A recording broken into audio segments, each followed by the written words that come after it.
नमस्कार दोस्तों, text book super coaching में आप सभी का फिर से एक बार बहुत बहुत स्वागत है। दोस्तों, आज के इस शॉर्ट इन्फॉर्मेटिव वीडियो में हम वॉशिंगटन डिक्लेरेशन के बारे में पढ़ लेंगे और ये जान के लेंगे कि ये डिक्लेरेशन अभी क्यों साइन किया गया। ओके, तो रिसेंटली क्या हुआ, जो साउथ कोरियन प्रेसिडेंट थे, he visited United States of America. Now इनके विजिट के पीछे दो कारण हो सकते हैं। The very first reason is that US और साउथ कोरिया के बायलैटरल रिलेशंस को 70 साल पूरे हो गए हैं और इस 70 साल के पूरे होने के अवसर पर he has scheduled his visit to US. ये एक पहला कारण हो सकता है। पर क्या सिर्फ यही कारण है कि South Korean president has visited US? तो the answer is no. It is not, this is not the only reason that why the South Korean president has visited US. इसके पीछे जो दूसरा छुपा हुआ रीजन है वो ये है कि जो नॉर्थ कोरिया है, नॉर्थ कोरिया ने अपनी एक नई इंटर कॉन्टिनेंटल बैलिस्टिक मिसाइल को टेस्ट किया है। एक न्यूज आई थी जो ये कह रही थी कि North Korea test fires a new solid fuel long range missile and warns of extreme horror to its rivals. तो नाउ विथ दिस न्यूज, जहां पे नॉर्थ कोरिया ने अपनी एक इंटर कॉन्टिनेंटल बैलिस्टिक मिसाइल को टेस्ट किया है और वो सक्सेसफुली टेस्ट लॉन्च हुआ है और डायरेक्टली उन्होंने धमकी दी है कि वो अपने राइवल्स के ऊपर they will shower extreme horror. अब this provoked the South Korean president to visit US. But why? The answer is Q. Because South Korea can't it protect itself? क्या साउथ कोरिया के पास खुद का कोई deterrence mechanism है या नहीं? तो now the answer to this question is what we are going to look into the video कि why did the South Korean president visit US? Now before understanding why did he visit US, let us try to understand the geography of this particular region. इस geopolitical region की जो geography है वो जान के लेते हैं और उसके बाद हमें चीज़ें समझ में आएंगी। इससे पहले this is the particular missile which has been tested by the so-called leader of North Korea. Now let us try to understand the geography of this particular region. Okay, now this is the region of your Korean Peninsula. Okay, ये आपका Korean peninsula का reason है। Okay, with North Korea and to the north, South Korea to the south, and obviously this is the 38 parallel line which separates North Korea and South Korea. You all know the history of North Korea and South Korea. आप लोगों को पता होगा कि ये एक दूसरे के कितने बड़े दुश्मन हैं, right? Now, इसके साथ साथ here you have the country of China, right? Now, in this entire geopolitical region with three countries, North Korea, South Korea and China, if you look, China is already nuclear powered. China के पास अपने nuclear powers हैं या nuclear arms हैं. North Korea has, जैसे हमने news में देखी कि North Korea has already developed its nuclear weapon and it has, और उन्होंने डायरेक्टली धमकी भी दी है कि it is going to shower extreme horror on its rivals and we know South Korea is the number one rival of North Korea. Now यहाँ पे nuclear weapon है, यहाँ पे न्यूक्लियर वेपन है, इस देश के पास कोई न्यूक्लियर वेपन है नहीं। क्यों इस देश के पास कोई न्यूक्लियर वेपन नहीं है? Why? South Korea is one of the most technologically advanced nations. तो फिर भी ऐसा क्या है कि जिसके वजह से साउथ कोरिया में कोई भी न्यूक्लियर वेपन नहीं है? The reason is the nuclear non proliferation treaty of 1968, 1968 की न्यूक्लियर नॉन प्रोलिफरेशन ट्रीटी। अब इस ट्रीटी के तहत आपको पता होगा कि जब ये ट्रीटी साइन की गई थी तब ऐसा कहा गया था सिर्फ 5 स्टेट्स के पास या 5 देशों के पास न्यूक्लियर वेपन्स होंगे। वो 5 देश कौन से हैं? यूएस, यूके, फ्रांस, चाइना और रशिया। सिर्फ इन 5 देशों को ये परमिशन दी गई थी कि आपके पास न्यूक्लियर वेपन्स या न्यूक्लियर टेक्नोलॉजी होगी। बाकी देश जो इस एनपीटी को साइन करेंगे उनको कोई भी न्यूक्लियर वेपन डेवलप करने से मना कर दिया था।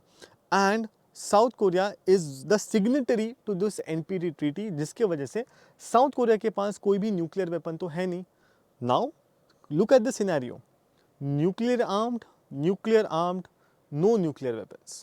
On the top of that, these two are rivals, जाने दुश्मन एक दूसरे के, right?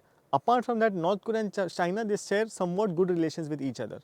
Now, this has led to a lack of security in North Korea. South Korea अपना बचाव करे तो करे कैसे? Because it is surrounded by both nuclear armed nations.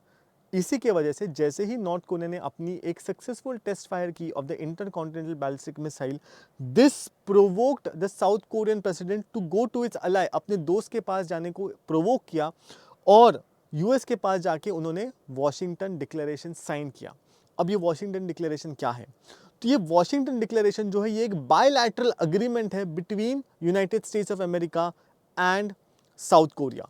ये अग्रीमेंट जो है ये साउथ कोरिया को प्रोटेक्शन देता है from the nuclear threat which is posing from North Korea as well as China. So basically इस अग्रीमेंट से एक न्यूक्लियर डेटरेंस स्ट्रैटेजी इन दोनों देशों ने बनाई है। अब ये क्या न्यूक्लियर डेटरेंस स्ट्रैटेजी है? डेटरेंस मतलब डरा के रखना, विच मीन्स हमारे पास कोई चीज़ है, अगर आप हमें प्रोवोक करते हो तो वो खतरनाक चीज़ हम आपके खिलाफ इस्तेमाल करेंगे, उसे कहते हैं डेटरेंस। ओके, तो जैसे इंडिया के पास भी न्यूक्लियर वेपन्स है और इंडिया क्या कहती है, नो फर्स्ट यूज़ पॉलिसी कहती है। मतलब हाँ, हमारे पास वेपन्स है पर पहले हम किसी के ऊपर चलाएंगे नहीं, सिर्फ आगे वाले को डरा कर रखने के लिए हमने ये वेपन्स बनाए कि भाई आप हमारे साथ कुछ भी बुरा ना करो, अगर आप करते हो तो हम आपके खिलाफ न्यूक्लियर वेपन्स यूज़ करेंगे, इसे कहते हैं डेटरेंस, राइट। तो अब साउथ कोरिया के पास भी ये न्यूक्लियर डेटरेंस होना चाहिए अगेंस्ट नॉर्थ कोरिया, इसके लिए ये वॉशिंगटन डिक्लेरेशन साइन किया। अब इस वॉशिंगटन डिक्लेरेशन में क्या किया? पहली चीज़ तो यूएस ने ये अग्री किया कि एक nuclear powered submarine, okay, deployment of an American nuclear ballistic submarine in the Korean peninsula. मतलब इस डिक्लेरेशन के तहत अब यूएस क्या करेगी, अपनी एक न्यूक्लियर बैलिस्टिक सबमरीन जो है वो इस एरिया में डिप्लॉय करेगी। ओके, इस एरिया में डिप्लॉय करेगी, राइट। पर क्या पहले अटैक करने के लिए? नहीं, as a deterrence to home, North Korea and China, कि अगर आप हमारे साथ कुछ बुरा करते हो, हमारे साथ कुछ गलत करने की सोच रहे हो, तो हमारे पास भी न्यूक्लियर वेपन्स है जिसके साथ हम आपको भी अटैक कर सकते हैं, राइट।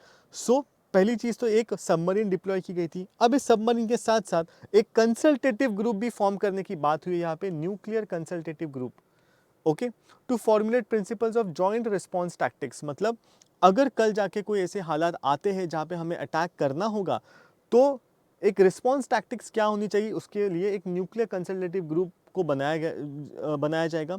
इसके अलावा इस डिक्लेरेशन का एक मेजर ये एम क्या था कि साउथ कोरिया का जो न्यूक्लियर डेटरेंस है उसको स्ट्रॉन्ग करना। कैसे स्ट्रॉन्ग किया? न्यूक्लियर सबमरीन डिप्लॉय करके, right. Now if you look at the history of America, America ने अपने खुद के फ़ायदे के, हर चीज़ अमेरिका अपने खुद के फ़ायदे के लिए करता है, राइट ना। इसमें अमेरिका का क्या फ़ायदा है? व्हाट इज़ द एडवांटेज और what is the profit America is going to get? अगर आप इस पूरे रीजन को देखोगे, this region is dominated by China. आपने देखा होगा कि साउथ चाइना सी में चाइना का बहुत बड़ा डोमिनेंस है। और इस पूरे रीजन में अगर यूएस का कोई मित्र है, कोई अलाय है, तो वो है south Korea. Okay, obviously Japan is also there, but in this particular region also South Korea is a major player or major ally of US. इसके साथ साथ South Korea has also sign the NPT। तो as an ally अपने दोस्त की मदद करने के लिए US is always be there. But अब देखिए इस डिक्लेरेशन में एक खास बात है जो US ने अपने पास रखी है। US ने क्या किया, इस रीजन में न्यूक्लियर सबमरीन तो डिप्लॉय कर दी, एक न्यूक्लियर बैलिस्टिक सबमरीन तो डिप्लॉय कर दी, पर उस सबमरीन का कंट्रोल, उसकी अथॉरिटी अपने पास रखे। देखिए अथॉरिटी में आप देखोगे the US president is the only sole authority to use the nuclear arsenal of the US in the event of nuclear confrontation। अगर नॉर्थ कोरिया साउथ कोरिया के बीच में अगर कोई भी न्यूक्लियर वॉर होता ही है, तो ऐसे वक्त उस न्यूक्लियर सबमरीन से अटैक करने की जो अथॉरिटी है वो यूएस प्रेसिडेंट के पास है, साउथ कोरियन प्रेसिडेंट के पास नहीं रखी है। So again South Korea is under the protection of US only, right. So this is one major thing. Apart from that, this nuclear consultative group की जिसके हमने बात की थी, ये ग्रुप क्या है? ये ग्रुप सिर्फ एक प्लानिंग के तहत पे, मतलब nuclear response planning and coordination के लिए ये ग्रुप बनाया गया है। जैसे नाटो के साथ भी एक ग्रुप यूएस ने बनाया है, वैसे ही साउथ कोरिया के साथ भी एक ग्रुप बनाया है, right. So this was all about the Washington declaration. ये क्यों साइन किया गया और इसके क्या क्या कारण थे, right. Now what has been the response, China का और नॉर्थ कोरिया का क्या रिस्पॉन्स रहा है इस पर्टिकुलर वॉशिंगटन डिक्लेरेशन के ऊपर? सो this is the foreign ministry spokesperson Mao Ning of China. She and Kim Jong-un's sister from North Korea both have had a a same opinion about this particular declaration. उन्होंने कहा है कि this particular declaration is only going to make things worse in the Korean Peninsula region. This is not a right move by the US. Right? This is what they have said, and they have also said that this will have repercussions. इसके repercussions होंगे. Now, given this particular thing कि पहले क्या हुआ, पहले north Korea ने एक nuclear missile को टेस्ट किया, इंटरकॉन्टिनेंटल बैलिस्टिक मिसाइल को टेस्ट किया, चाइना ने ऑलरेडी एक न्यूक्लियर पावर्ड स्टेट है. Now here also a nuclear ballistic submarine has been deployed. What do you make out of this situation? From this situation, you can make out to a fact that an eye for an eye will make the whole world blind, right? क्योंकि आपने एक attack किया, उसके बाद मैं आपको एक attack करूँगा, ऐसे करके पूरे ह्यूमैनिटी का ही नाश कर देंगे, है ना? So this is the perfect quote which fits for this particular scenario, right? So this was all about the Washington Declaration. ये क्यों साइन किया, क्या बैकड्रॉप था इस Washington Declaration का, all of these things we have already seen. जाते जाते आप सभी लोगों को टेक्स्ट बुक सुपर कोचिंग के बारे में कुछ बताना चाहूँगा. So it is a one stop solution for UPSC CSC preparation, जहाँ पर हम आपको 30+ वीडियो कोर्सेज ऑफर कर रहे हैं, दोनों हिंदी और इंग्लिश मीडियम में. इन वीडियो कोर्सेज के अलावा हम आपको डेली बेसिस के ऊपर live classes, mock test, test series और प्रैक्टिस क्वेश्चंस देते हैं. Apart from that, Testbook super coaching की एक खास बात यह है कि आपको इंडिया के सबसे बेस्ट फैकल्टीज़ के साथ पढ़ने का एक मौका मिलता है, जिसमें श्री राम सर हो गए और डॉक्टर एस पांडे सर हो गए. इनके साथ आप पढ़ाई कर सकते हो. अपार्ट फ्रॉम दैट, जो टेक्स्ट बुक की इन हाउस फैकल्टीज़ की जो टीम है, इनके साथ आप डेली लाइव क्लासेस कर सकते हो. और ये सारी चीज़ें आपको एक साल के लिए मात्र 40,000 रुपये में उपलब्ध है.